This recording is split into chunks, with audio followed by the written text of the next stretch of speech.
because of the threats which were coming from one Patrick Chinamasa from Zimbabwe and Lutando over the threats that they managed to kill the former late president Patrick Manawasa.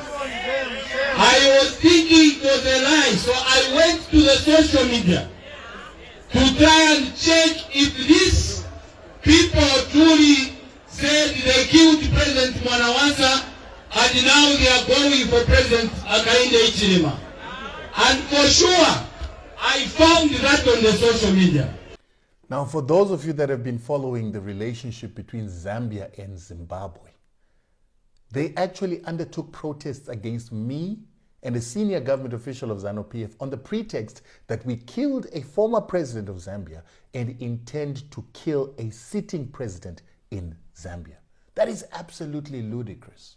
And the fact that a minister, a Zambian minister in the Coperbelt, is actually making such an announcement, receiving a petition from ruling party protesters, actually makes it absolutely absurd. It's crazy for the Zambians to say this, particularly when you understand the tweet that I wrote. In my tweet, which I have here, I'm basically saying that Levi Mwanawasa was orchestrating an invasion of Zimbabwe, and I'm putting context to this, in 2008 after the elections of Zimbabwe. And now Hakainde Hichilema is trying to use a SADC report written by a former vice president who was part and parcel of Levi Mwanawasa to springboard Americans to attack Zimbabwe. And I basically said, he will see that you don't mess with Africa. Now, let me give you context, and you need to follow what I'm talking about for you to fully understand this. My tweet comes on the back of an account written Patrick Chinamasa. We don't know if that account really belongs to Patrick Chinamasa, but this account went on to give a narrative of what happened in 2008 after Zimbabwe's presidential and parliamentary elections. The opposition had won narrowly a majority in parliament after utilizing sanctions for 8 years to make the Zimbabwean people suffer, to deprive them of water, healthcare, education, food, and to actually kill some of them who died because of a lack of healthcare, a lack of cholera medication, and to displace Zimbabweans who were then forced by the pain of sanctions to vote for the opposition. So they gave them a slight majority in parliament. But in the presidential elections, Morgan Tsvangirai failed to get the 50+1, so we had to have a runoff election.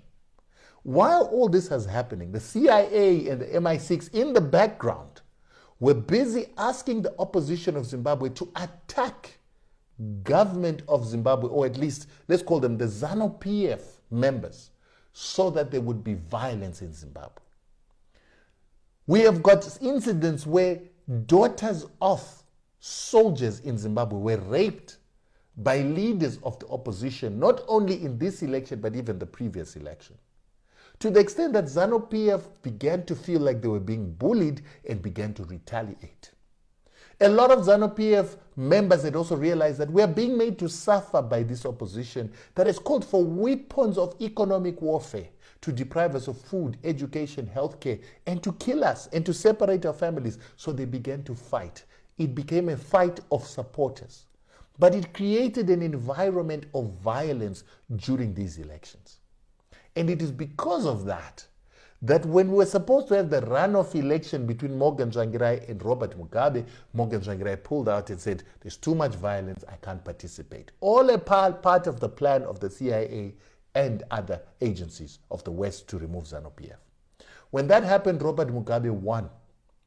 After winning, the British government immediately approached the Zambian government and said, listen, we want to invade Zimbabwe to remove this ZANU-PF. And this is in a context of lies from the Western media, the South African media, creating the impression that ZANU-PF is this demonic party that must be removed to free the Zimbabwean people. But this wasn't the first time, if you remember.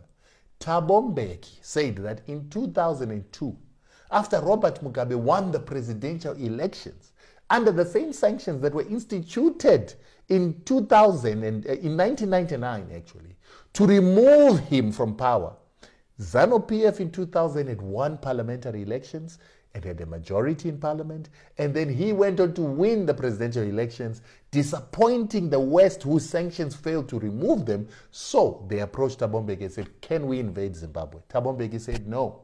So this time in 2008, the next elections, they didn't go to Thabo Mbeki, they went to the Zambians. And Levi Mwanawasa, whose deputy was Nevas Mumba, who was then sent to Zimbabwe to give the report that was given by SADC. I'll come back to that. Levi Mwanawasa said, yes, you can invade Zimbabwe from Zambia. So he held a SADC meeting in which Zimbabwe was invited. And they were told that the British are going to come to Zambia, they're going to put their troops, we're going to allow them, and they're going to remove you. Emmerson Mnangagwa, the current president, according to this article, even pleaded with Mwanawasa that he should not allow the British to invade. But Mwanawasa said he was committed to doing that. He had then got to go to the AU to ask for permission and to tell them about the plan. So there was going to be an AU meeting in Cairo where he was going to go give his story and going to allow the British government to invade. Before he could go to Cairo, he died of a heart attack. Now, as Africans, we believe in divine intervention and spirituality. So many of us believe that this was God refusing for the British to invade an African country, to destroy it like what had happened to Libya. Because the moment Levi died, the issue died with him. However, the Zimbabwean people were still forced to have a government of national unity, or a coalition government between the opposition that had brought itself into power through sanctions and the government of Zimbabwe. Now we fast forward to the elections that we had now. Nevas Mumba was the deputy president of Levi Mwanawasa, who wanted to attack Zimbabwe. He is then sent by the new Zambian president, Hakainde Hichilema, to come and write a report for SADC. And the intention of the report is it must be negative so that ZANU-PF looks like it stole elections again, so that the US soldiers and the US army that's in Zambia can come and remove the Zimbabwean government.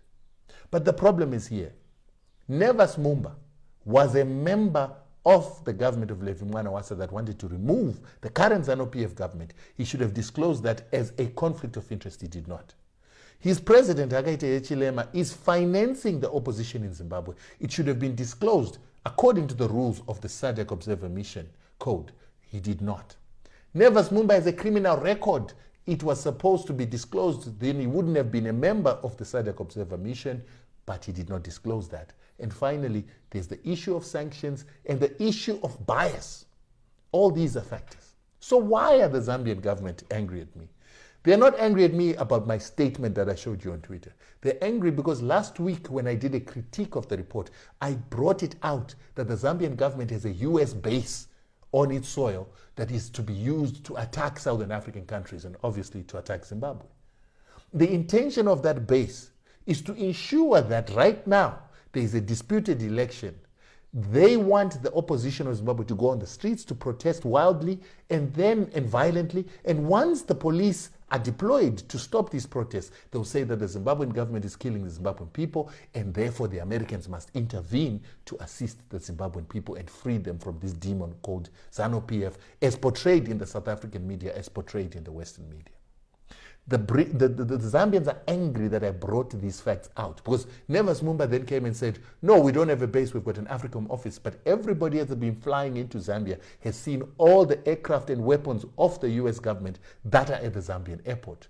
There are weapons of the American government in Zambia right now because they already have a base, and that base is ready to deploy against Zimbabwe. And after Zimbabwe, next year they will deploy against South Africa and the ANC if the ANC wins and doesn't lose elections next year. They don't like the fact that I brought these facts out. How do we know this? Right now, yesterday, the American government had to admit through AFRICOM that it is giving the Zambian government helicopters, 4 of them. And they had to say that those helicopters are for peacekeeping missions. What they can't say is that they had already deployed weapons in their base in Zambia to attack Southern Africa. The United States government will be providing 4 new high-performance Bell helicopters to the Zambian Defense Force.